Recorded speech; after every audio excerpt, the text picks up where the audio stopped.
Mira, hablando del famoso atolladero, te voy a contar una que pasó no hace mucho tiempo, hace unos 4 años a lo mucho.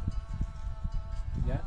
Sabes que cuando ya se hizo la carretera que va hacia el anexo de Choques, ahí en el atolladero pues se trató de adecuar bonito, entrando un poco a la chacra que era del tío Antonio Conchurday, que se dio ahí una parte tenía, y se le hizo un cerco y se rellenó, entonces por ahí pasa la carretera. Entonces la parte del atolladero se quedó pintada, ¿no?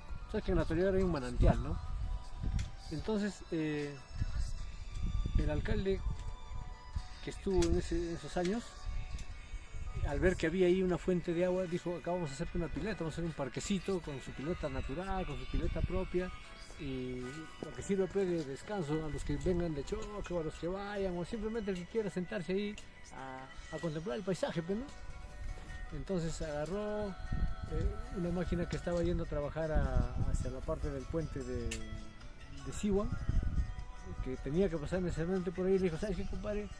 Bótame otras piedras, todo esto, justo donde estaba el atolladero, ¿no? Entonces alguien de los que estaban trabajando ahí le dice: pero señor alcalde, dice, hay que pagar acá al manantial, hay que pagar, le dice, porque así nomás no es eso, no es de broma, porque acá está, hay unos pequeños apus acá, ¿no? Los apus pequeños, hay que pagar. Pagar, dice, va a traer una caja de cerveza, le echa pues así como decir: toma, te pago, pues, no, algo por ahí, pues, ¿no? Una actitud de esas. Entonces no pasó una hora y el hombre, el pagador, mejor dicho, no decía nada, estaba mudo en su carro, sentado. ¿Qué ha pasado? Dice: ¿qué ha pasado? Mal. No podía ni caminar, no podía ni hablar. Y no había tomado ni 3 vasos de cerveza, ¿no? Y entonces le dije: le estoy diciendo que había que pagar. Y usted ahí burlándose, le dice, ¿no?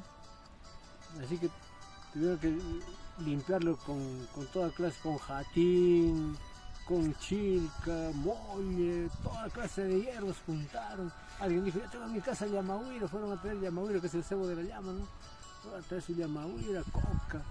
Y ahí, mientras estaban haciendo eso, lo llaman por teléfono diciéndole que el camioncito que se encargaba de traer el material para ahí, malogrado. El volquete que tenía que botar el escombro de ahí, de lo que iba a sacar la máquina, malogrado. ¿Ya? La máquina que estaba ahí, malograda. Todo malogrado. Como si alguien hubiera hecho que todo se detenga, ¿no? En el tiempo, todo malogrado. Entonces ya con la seriedad del caso pues tuvieron que hacer un buen pago pues, ¿no? Al manantial, a la Pachamama, ¿no? Para que les permitiera trabajar, pedir permiso pues, ¿no? Para trabajar ahí. Pero hicieron el pago, todo, y al otro día todo estaba ok, normal todo, ¿no? El camioncito funcionaba, el volquete también, todo estaba bien. Pero lo que no estaba bien eran las ganas de querer transformar ese sitio en el parquecito, y es por eso que lo dejaron así, ¿no? Ya. Se quedó así. Pues es que el atolladero pues tiene esa fama, ¿no? Tiene esa fama de misterio, de enigmático. Claro, somos energía, dice, ¿no? Y la tierra tiene esa energía. O sea, hay una comunicación entre la energía de la naturaleza y la energía del ser humano, ¿no? Sí, pues. De eso se trata. Gracias. El atolladero, amigos. Así que prohibido pasar a las 12 de la noche por ahí, ¿no? Sin bromas. No vayan a pasar por gusto. El atolladero, amigos, el atolladero aquí en Iray. Ahorita vamos a ir a conocer dónde es el atolladero. Vamos a ir de día, nosotros. Gracias, Mario Humberto Concha Díaz. Aquí un descendiente de los arrieros de tu abuelo fue, ¿no? A mi bisabuelo Jorge Concha Morán, el arriero, mi abuelo Humberto Concha Díaz, el arriero. Mi papá ya no fue arriero porque se fue a los 13 años en Lima, ¿no? Pero él está vivo, está en Lima, se acuerda, ¿no? Los arrieros eran cosas serias, ¿no? Como decía mi tío Julio, solo un arriero de esos trejos y de coraje se atrevían a desafiar en la cordillera, ¿no? Ellos le llamaban todo el Coropuno, todo eso, la cordillera. Y nosotros somos descendientes de ahí, ¿no? Hay mucho que hablar sobre los arrieros, ¿no?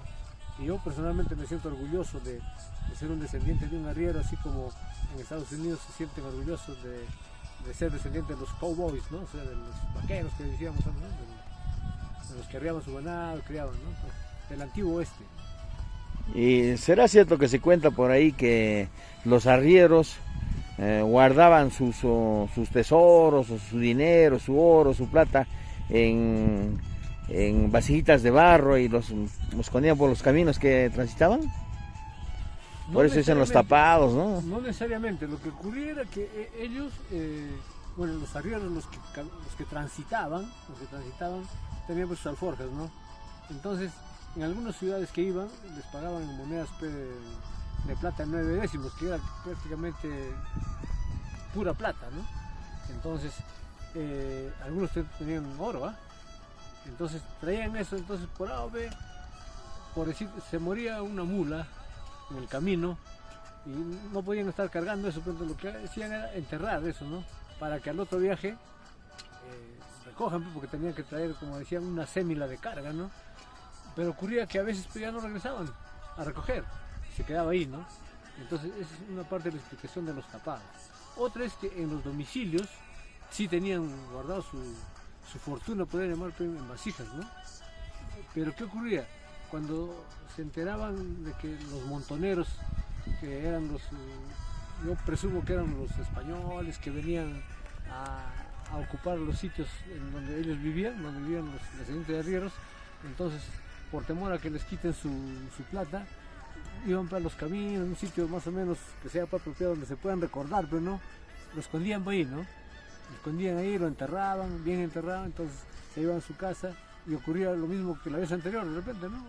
No podían ir a desenterrar por el miedo, que pase el tiempo, y después morían y ya no decían a sus hijos, a sus descendientes, dónde lo habían dejado exactamente, ¿no? Y ese posiblemente sea el origen de lo que se denomina los tapados, ¿no? Los tapados, ¿no? Claro, y como estaban en vasijas herméticamente selladas, entonces el gas que producían las monedas, como el mineral, produce un gas que es el antimonio, pues, ¿no? Y dicen que eso es al que sin saber destapa, inhala ese gas y muerto. Posiblemente no inmediatamente, pero con el paso del tiempo se empieza a hinchar, empieza a tener problemas de salud y al final termina muerto, pues, ¿no? Entonces se presume que ese es el origen de estos famosos tapados, ¿no? Independientemente de que toda esta ruta de Chuquibamba hacia arriba hasta la costa era pues la ruta por donde se transportaba el oro de las minas de Alpacay, ¿no? Oro, ¿eh? Lingotes de oro transportados. ¿En qué? En mulas, ¿no? Porque las mulas antes no eran pequeñas, como digamos, reverendas mulazas, ¿no? 350, 400 kilos pesaban y podían cargar tranquilamente un cofre con 8 o 10 lingotes de oro, ¿no? Tranquilamente. Pero también ocurría lo mismo. Morían. Moría, tenían que enterrar, porque ¿quién iba a cargar eso, no es cierto? Y de nuevo se volvía a repetir por esto, ¿no? ¿Te das cuenta? Entonces, mira, yo te voy a contar uno que había un arriero, no voy a decir su nombre, ¿verdad? Pero había un arriero que era, como decir, el dueño de una recua, ¿ya? O sea, que el dueño de una recua tenía 20 mulas, ¿no? Entonces, tener una recua era como tener un camión, ¿no? Porque ahí se trasladaba la carga. Entonces, como tener un Volvo, ¿no? No como tener un camioncito chiquito. Entonces, se dice que este señor estaba en su campamento, porque ellos tenían campamentos que se llamaban las pascanas, ¿no? Sitios señalados ya, porque como la ruta era recorrida cientos de veces, entonces tenían sus pascanas cada cierto kilometraje, pero no, ahí descansaban, los peones agarraban, armaban el toldo para el dueño, para el arriero en sí, ¿no? Para el propietario de las recuas cuando iba con ellos, y era armado, él vivía solo, dormía solo, ellos se armaban sus tolderas, pero para ellos, ¿no? Y tenían su vigía siempre, ¿no? Un vigía que estar ahí posiblemente armado, ¿no? Porque los arrieros andaban con armas, porque como venían de allá con holge, con dinero, de lo que vendían el pisco, lo que vendían el vino, entonces tenían que cuidar, porque siempre había en el camino fascinerosos que querían robarles, ¿no? Entonces el vigía detecta que se estaba aproximando unas cabalgaduras, pues no, unos caballos. Entonces va y va a hacer despertar pues, al patrón, unos hombres están viniendo por allá, se levanta pues no, se levanta con su poncho, a ver, dile, ¿quién vive? ¿Quién vive? Decían antes pues no. Entonces se acercaron y dijeron, son nosotros. Patrón, dice, quieren hablar con usted. Se acerca uno y dice, ¿qué señor? Dice, hemos tenido un problema, se nos ha hecho la noche y quisiéramos ver si podemos hacer nuestro campamentito acá, dice, al lado de usted, pues, de ustedes, para que podamos dormir, descansar y el otro día vamos a seguir viaje. Allá pues, hijo, ¿no? Eran pues los que decíamos los montoneros, ¿no? Entonces, ya pues, él se entró de nuevo su toldo y ellos armaron un toldito al costado de él, de su toldo de él, no más allecito. Entonces estaban hablando pues una noche, ¿no? Y el que se presume que era el jefe le decía a otro, ¿sabes qué? Mañana te adelantas y vas donde fulano de tal y le dices que una mula se ha muerto con el oro, ¿no? Y que lo hemos enterrado en tal sitio, ¿no? Le dio las señas, pero le describía las señas, pues, ¿no? Y el viejo estaba escuchando, pues, el arriero, ¿no? Y como él había recorrido ese camino cientos de veces, al toque identificó pero dónde era, pero no lo que estaba señalando, que la piedra tal, que una piedra sobre otra, que parece una cuevita en una curva, que por acá, que por allá, pero no. Allá, dijo. Ya. Entonces, pasó unas 2 horas y él se levantó, ¿no? Entonces, en sentido contrario al que ellos venían, se fue él, ¿no? Porque ellos subían y el otro bajaba. Entonces dijo, allá. Agarró, llegó acá a Iray, llegó a su casa y le dijo a su, porque ahí tenía su empleo, ¿sabes qué? Sácame 2 mulas, le dijo, una de carga y una de silla, de las buenas, de las que están gordas ya. Ya, patrón, sacó, ¿no? Entonces ya dejó encargado allá en su pascana a su lugarteniente, mejor dicho, le dejó encargado ya que tome el cuaderno, vas, cobras, vendes, por acá, por allá, estoy un poco mal, voy a regresar solo nomás para que ustedes sigan ruta, ¿ya ves? Entonces él se fue con la mula, con las 2 mulas, ¿no? Montaba en una y jalando la otra, y precisamente llegó al lugar indicado, ¿no? Y ahí empezó a escarbar y lo encuentra. Un cofre con lingotes de oro, que pesaba más o menos, se dice lo que decíamos acá, 3 quintales. ¿Ya? Entonces era tanta la emoción, aparte que la práctica de ellos pueden encargar los odres a las mulas, a tremendas mulas, acomodó, dicen, una piedra bonito el cofre, y a la otra mula lo hizo acercar ahí, mulas ya maestradas, mansitas, le puso el cofre encima, amarró bien, y rumbo a Iray, de regreso, pues, ¿no? Con su preciado tesoro. ¿Ya? Entonces se dice que con el dinero obtenido después por vender ese oro se compró una hacienda en Arequipa, ¿no? Y lógicamente, pues, como dicen acá, acomodó a su familia, ¿no? Por los siglos de los siglos. Te dicen que ese fue el verdadero origen de su fortuna, ¿no? Entonces, prueba de eso, ese cofre está acá en Iray. Un cofre grande, alemán, ¿no? Los cofres alemanes que había antes. Ahí está. Se dice que ahí es donde encontró, ¿no? Pero todo el mundo se pregunta, ¿pero cómo hizo para cargar? Porque en sí el cofre nomás pesa duro, porque es puro fierro. Más los lingotes de oro, se presume que tampoco no ha sido más de 10 lingotes, ¿no? Porque pesa peor oro, ¿no? Y ahí está. Así, es una historia de los arrieros, de las muchísimas que hay de los arrieros, ¿no? Ya, Somos gracias. descendientes de arrieros, ¿no? Y de mucho orgullo. Con mucho orgullo. Ajá. Gracias Mario, una historia más que les damos a conocer a todos ustedes. Gracias por compartir. No se olviden, dentro de unos meses vamos a hacer el Museo del Arriero, aquí en Iray. Ahí está, amigos. Primicia amigos, el Museo del Arriero, aquí en el distrito de Iray, amigos. ¿Tú eres el promotor? Sí, en unos meses más vamos a estar ya, queremos promocionar eso, junto con lo que significa para un grupo de personas que conforman el patronato de turismo aquí en Iray, lo que es la tumba del Curá Capucapuma, ¿no?